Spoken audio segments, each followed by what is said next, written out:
Im Moment bin ich noch jung. Ich bin 23 Jahre alt. Was später mal sein wird, weiß ich nicht. Wohin alles führt, wie das mit dem Sterben ist. Ich hoffe, ich lebe noch lange. Was Sterben wirklich heißt, weiß ich nicht. In meiner Vorstellung bedeutet Sterben, dass man sich irgendwie in ein anderes Universum bewegt.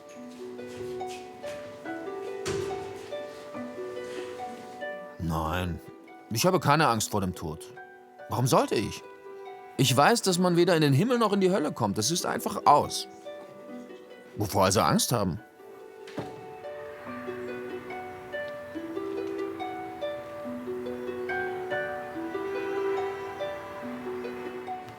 Wie das mit dem Sterben ist, da habe ich so gar keine Ahnung. Ich weiß es nicht. Spontan würde ich sagen, es ist einfach aus. Das ist schon emotional. Die Mama meiner Mutter, also meine Oma, ist vor kurzem gestorben.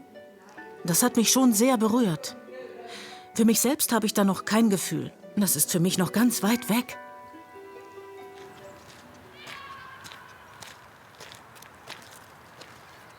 Über den Tod und das Sterben zu reden, fällt vielen von uns nicht leicht. Der Tod ist in unserer Gesellschaft immer noch ein Tabuthema. Aber woran liegt das? Vielleicht, weil es sehr abstrakt ist, weil man sich nur schwer vorstellen kann, was beim Sterben eigentlich passiert? Oder sind wir mit unserem Alltag so beschäftigt, dass wir das Thema gerne auf später verschieben? Darum geht's heute bei Sehen statt Hören. Hallo Mama. Na, wie geht es dir? Ja.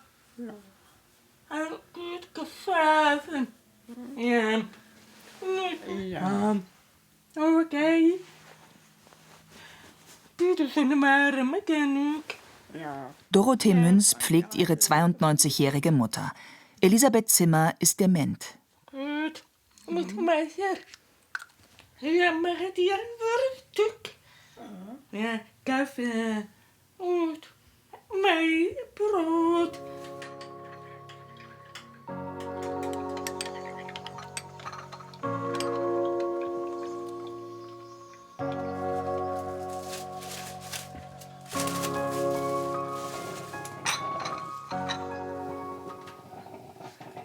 Meiner Mutter geht es immer schlechter. Sie wird schwächer und schwächer. Sie ist auch zunehmend verwirrt. Heute Morgen zum Beispiel sitzt sie im Bett und hat ihr Nachthemd ausgezogen. Ich frage nach und sie weiß nicht mehr, was sie wollte. Dann habe ich ihr einfach geholfen, das Nachthemd wieder anzuziehen.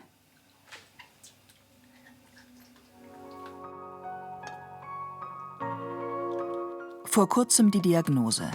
Ihre Mutter hat Bauchspeicheldrüsenkrebs. Die Ärzte haben uns darauf vorbereitet, dass sie noch eine Lebenserwartung von etwa einem Jahr hat. Es kann aber auch schneller gehen. Das wissen wir nicht. Wir haben uns innerlich darauf eingestellt. Deshalb versuche ich, ihr den Lebensabend so schön wie möglich zu gestalten.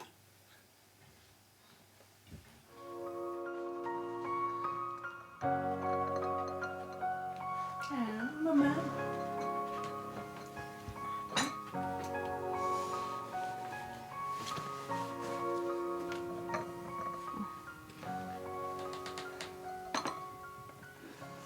Ja, proeven we nog bij, Mama.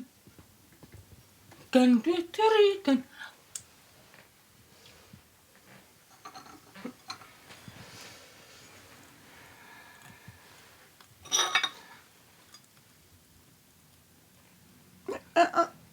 Ich mach.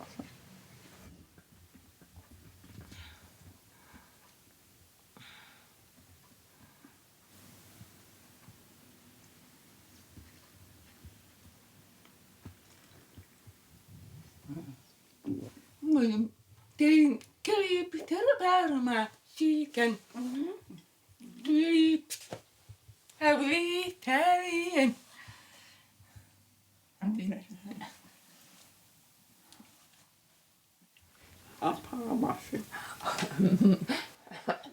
Der merkt in bij mij zieken. Nur brood.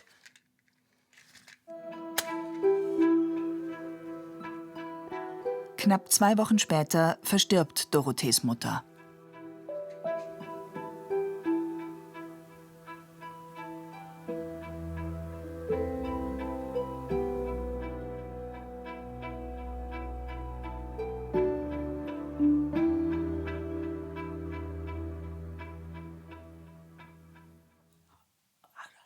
Sie war ein wunderbarer Mensch.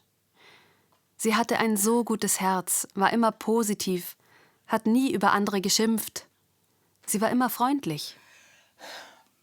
Mit ihr geht ein wunderbarer Mensch verloren.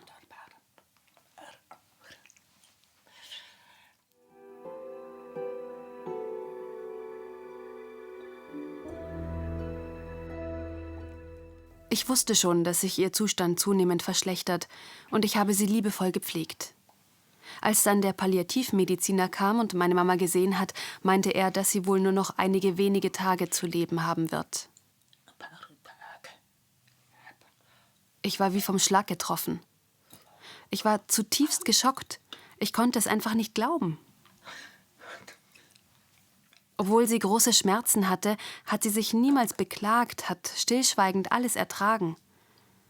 Wir wussten also, dass es demnächst zu Ende gehen würde, und sie hat entsprechende Schmerzmittel bekommen. Obwohl ich wusste, dass sie bald nicht mehr am Leben sein würde, konnte ich es einfach nicht glauben, ihren Tod einfach nicht begreifen. Ich hatte mich lange auf diesen Abschied einstellen können, war vorbereitet darauf, wusste, dass sie eines Tages nicht mehr am Leben sein würde. Und dennoch war ihr Sterben für mich ein Schock. Es hat mich mehr mitgenommen als erwartet.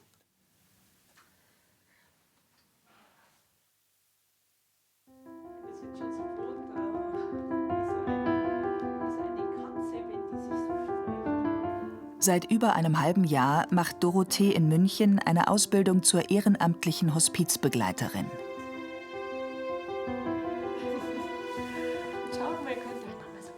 Spiritualität im hospizlichen Sinn bedeutet achtsam sein auf den Sterbenden, auf den Schwerkranken. 9 Monate dauert der Kurs.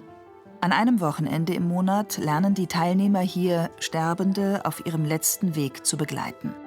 Aber immer den Fokus auf Für Dorothee ist es diesmal eine besondere Situation.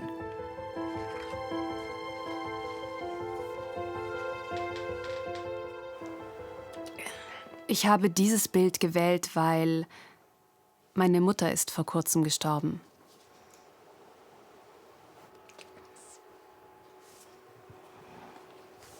Vor 4 Tagen. Und wenn ich dieses Bild sehe, dann sehe ich meine Mama da am Fenster stehen und sehe, wie sie mich anschaut.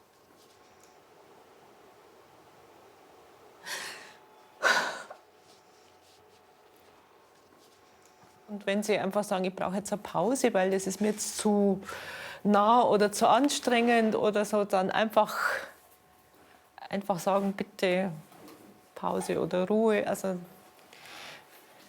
das darf alles sein.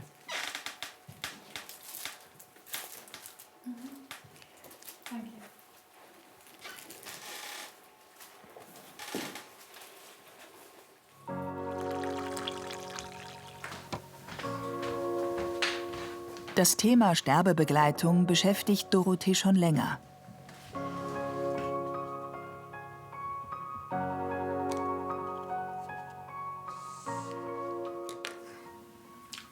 Damals, als mein Bruder verstorben ist, das war etwa vor 9 Jahren, ich erinnere mich noch gut daran.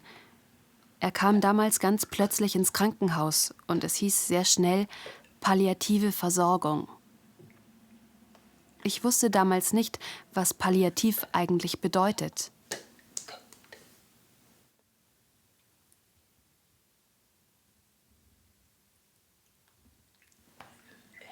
Meine Schwägerin, also die Frau meines Bruders, hatte es damals sehr schwer. Niemand hat ihr wirklich geholfen. Kein Arzt konnte ihr erklären, was eigentlich los war. Es war kein Dolmetscher da. Hospizbegleitung war damals noch völlig unbekannt. anders als jetzt. Wir haben uns ziemlich hilflos gefühlt.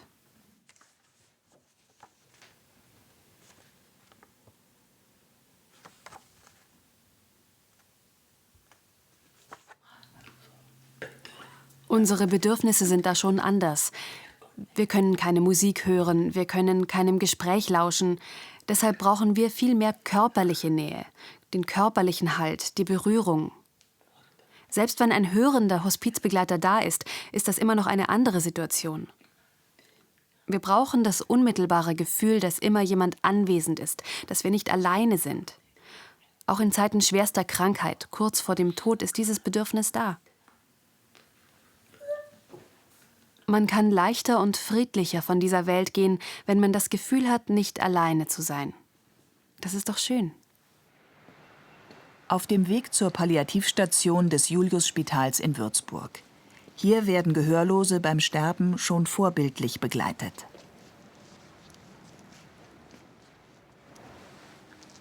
Hospiz, Palliativ, Sterbebegleitung. Wo sind da die Unterschiede? Ich treffe jetzt eine Hospizbegleiterin und habe ganz viele Fragen an sie.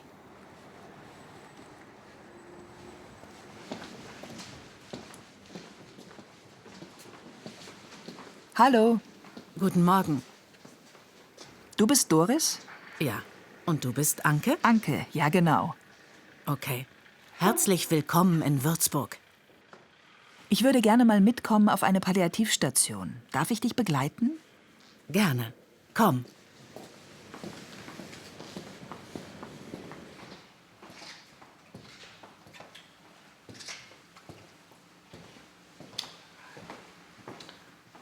Wir hatten mal einen Patienten, der hat immer wieder ganz undeutlich Cola gesagt. Erst habe ich ihn gar nicht verstanden. Die Kommunikation mit Sterbenden ist schwierig. Sie gebärden nicht mehr gut, sprechen nicht mehr gut. Irgendwann habe ich es doch verstanden. Meinst du Cola? Habe ich gebärdet. Ja, hat er freudig genickt. Ich war verunsichert. Wir hatten hier noch nie den Wunsch nach Cola. Also habe ich die Schwester gefragt, ob er das überhaupt darf. Nicht, dass sich das mit den Medikamenten im Magen widerspricht. Sie meinte nur natürlich, geben Sie ihm die Cola.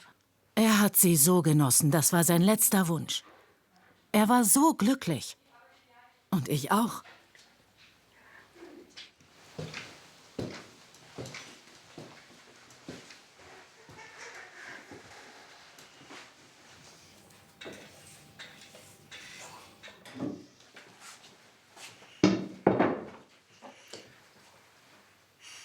Wenn die Augen nur halb geöffnet sind, nehme ich die Hand und streichle sie. Ich halte sie nicht fest, nur ganz locker, damit derjenige sie wieder rausziehen kann. Auf keinen Fall zu fest, nur schön leicht. Ich sage niemals, du musst sterben. Das klingt zu ernst. Das lasse ich lieber weg. Auch nicht sowas wie, du kämpfst, du schaffst das schon. Nein, ich sage immer, du darfst gehen. Denn das Wort muss übt nur Druck aus. Inhaltlich meint es natürlich dasselbe. Aber du darfst gehen klingt viel weicher und tröstlicher.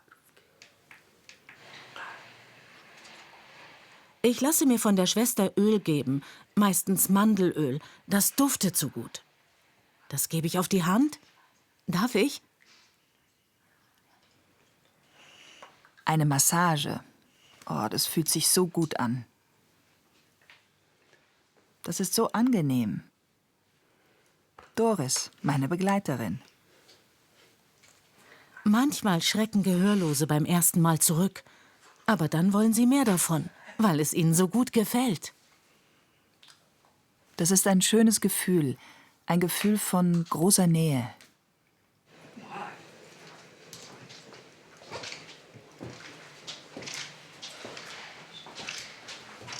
Heißt das Kreuz, man muss religiös sein, einer Religion angehören, um hierher kommen zu dürfen? Also sagen wir mal so. Wir sind ein christliches Haus, deshalb das Kreuz. Und früher war man nun mal sehr gläubig. Aber heute nehmen wir jeden Menschen auf, egal ob er aus der Kirche ausgetreten ist oder keinem Glauben angehört. Wer Hilfe braucht, ist hier willkommen. Da sind wir ganz neutral, Auch wenn das Kreuz da hängt. Das ist doch in den Schulen auch so.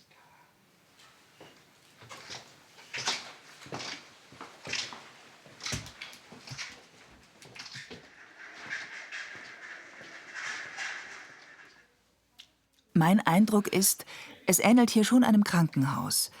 Nur sind die Gänge nicht so kahl, das Licht ist nicht so kaltweiß. Hier ist es angenehm. Warme Farben, etwas gedimmtes Licht. Und es riecht auch nicht nach Krankenhaus. Und trotzdem, wenn Doris erzählt von den Menschen, die hier sterben, das geht mir schon sehr nahe.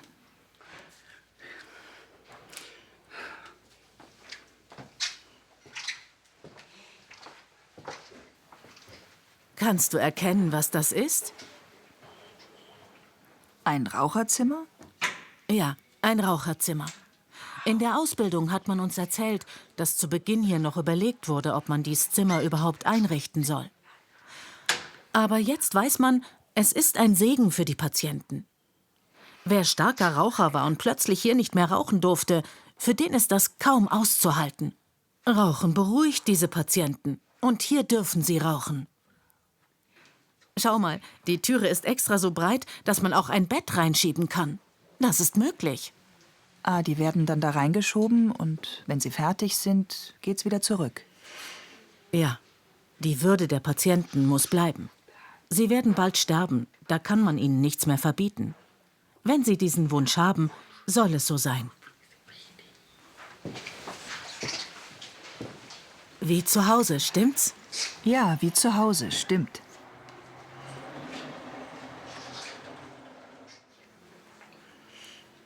Also die Palliativstation ist ja direkt an das Krankenhaus angeschlossen. Da wären dann auch Ärzte ganz in der Nähe, die gegebenenfalls Wiederbelebungsversuche machen könnten, oder? Das kommt eigentlich nicht vor. Klar, wenn jemand den Wunsch hat, reanimiert zu werden, dann ja. Aber für die Leute hier ist es wirklich ihre letzte Station.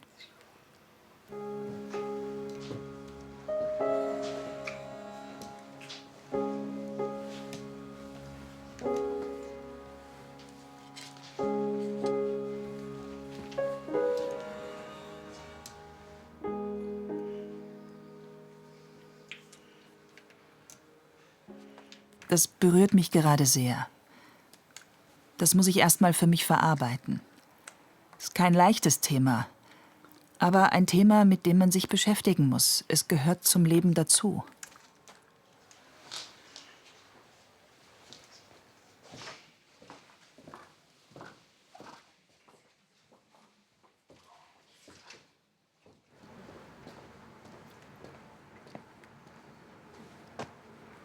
Ich kann es kaum in Worte fassen.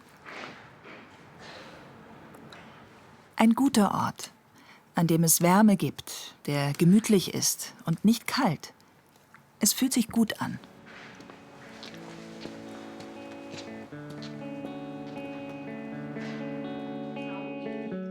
Die Würzburger Hospizgruppe trifft sich mehrmals im Jahr. Hier tauscht man sich aus über aktuelle Fälle und gibt Erfahrungen weiter.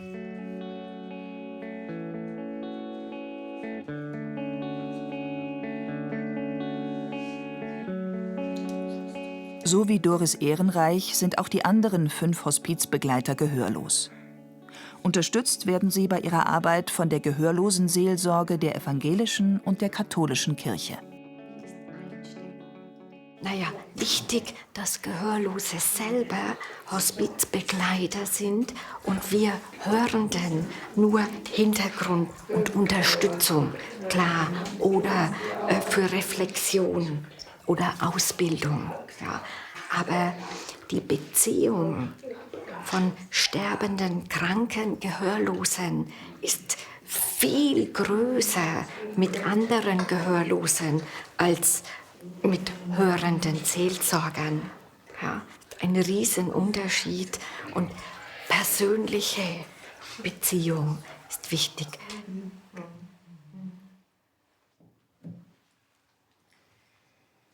Aber schön. Für mich ist wichtig, dass ich am Anfang bei den Besuchen nicht alleine bin, sondern dass ich euch begleite. Ihr seid für mich wie eine Brücke zu den Gehörlosen. Ich bin hörend. Klar, das ist ein Unterschied. Ihr seid gehörlos. Das ist immer besser. Ich nehme mir Zeit für meine Besuche im Altenheim, im Krankenhaus oder wenn ich jemanden daheim besuche. Das ist so schön für denjenigen. Der Austausch, die Kommunikation, die Berührung. Das ist super. Sie freuen sich über Gespräche auf Augenhöhe. 16 Jahre ist es her, dass sich die Hospizgruppe gegründet hat. Für ihre Arbeit erhielt sie 2016 den Bürgersozialpreis der Stadt Würzburg. Aber die Gruppe macht sich auch Gedanken um den Nachwuchs. Das ist nicht so einfach. Aktuell haben wir jemanden, der nächste Woche neu zu uns kommt. Aber wir müssen mehr Werbung machen. Das ist ganz wichtig, weil wir neue Leute brauchen, klar. Aber ich denke, das ist nicht so einfach, weil die Leute arbeiten ja auch und haben wenig Zeit. Spontane Besuche sind da schwierig. Aber ich hoffe, dass mit der neuen Person eine Art Tür aufgestoßen wird und andere Gehörlose an ihr sehen, dass die Arbeit interessant ist. Dorothee auf dem Weg zum Hospizbegleiterkurs.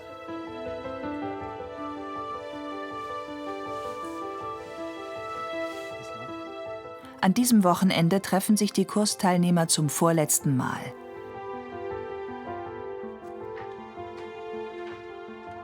Am Vormittag geht es um das Thema Sterben und Tod in anderen Kulturen.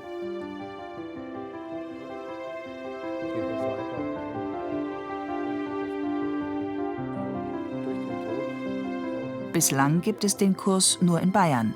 Zurzeit wird er noch gefördert, unter anderem von der Aktion Mensch. Wie es danach weitergeht, hängt auch von der Finanzierung ab. Weil wir brauchen halt Dolmetscher. Es gibt einfach keine Gehörlosen, die schon diese Kurse geben könnten. Und ich möchte das eben jetzt aufbauen. Ich hoffe, dass von meinen Kursen dann Leute weitere Fortbildungen machen, um dann selber später Hospizbegleiterkurse geben zu können. Ja, das ist so ein Traum für die Zukunft, dass es dann Gehörlose alleine hinkriegen oder alleine machen.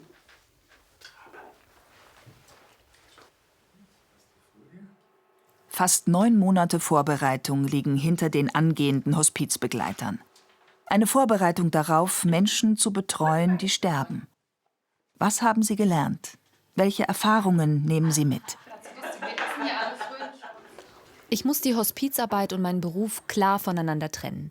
In meiner täglichen Arbeit als Altenpflegerin habe ich das Wissen durchaus im Hinterkopf. Aber bei 15 Minuten Zeit pro Patient reicht das manchmal gerade noch für ein kurzes persönliches Gespräch aus. In der Hospizarbeit ist das ganz anders. In dieser Rolle, die nichts mit meiner Arbeit zu tun hat, kann ich mich voll und ganz auf den Patienten einlassen. Ich muss ihn nicht pflegen, kann einfach nur da sein, mich unterhalten, ihm die Hand halten und da unterstützen, wo er mich braucht. Das habe ich hier gelernt. Wenn ich mich so an die Zeit hier im Kurs zurückerinnere, habe ich doch ein Stück weit dazugelernt. Wie ich mich verhalte als Hospizhelferin. Wenn zum Beispiel ein Patient im Sterben liegt, wie viel Nähe oder wie viel Abstand lasse ich zu? Wie viel Trauer kann ich zulassen? Das habe ich hier gelernt. Auch, dass ich nicht für alles zuständig bin, sondern mich zurücknehmen kann. Ich muss keine Aufgaben erfüllen, sondern kann einfach nur begleiten. Das nehme ich von hier mit. Dann die Patientenverfügung. Das Thema ist seitdem wieder sehr präsent für mich. Das muss ich unbedingt noch machen. Jetzt bin ich gesund, aber wie sieht es später aus, wenn ich mal krank bin? Das war noch wichtig. Und die Möglichkeit zum Erfahrungsaustausch hier, die war sehr wertvoll.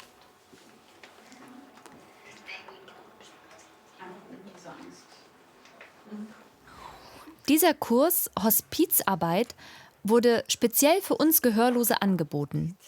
In meinen Augen ist das sehr wichtig für uns, denn so können wir wiederum anderen gehörlosen Menschen helfen. Was wir hier gelernt haben, hilft uns, damit wir wiederum andere Menschen unterstützen können.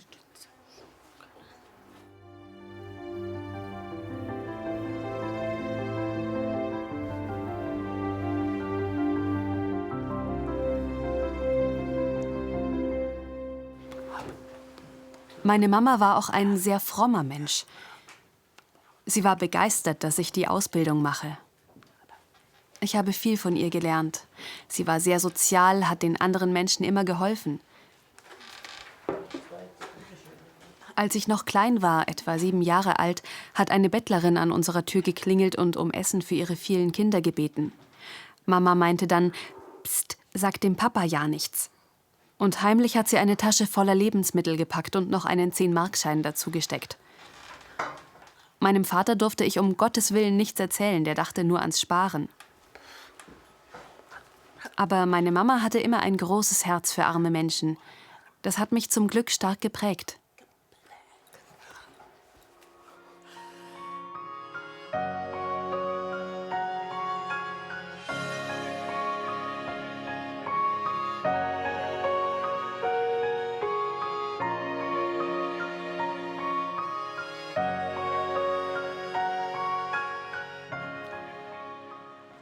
Ich erinnere mich, dass meine Mama früher immer zu mir gesagt hat, zum Leben gehört die Geburt und alles bis hin zum Tod. Das weiß ich noch. Sie hat damit auch gemeint, dass das Leben immer weitergeht. Das hilft mir, stark zu sein. Mama meinte immer, der Tod gehört einfach zum Leben dazu.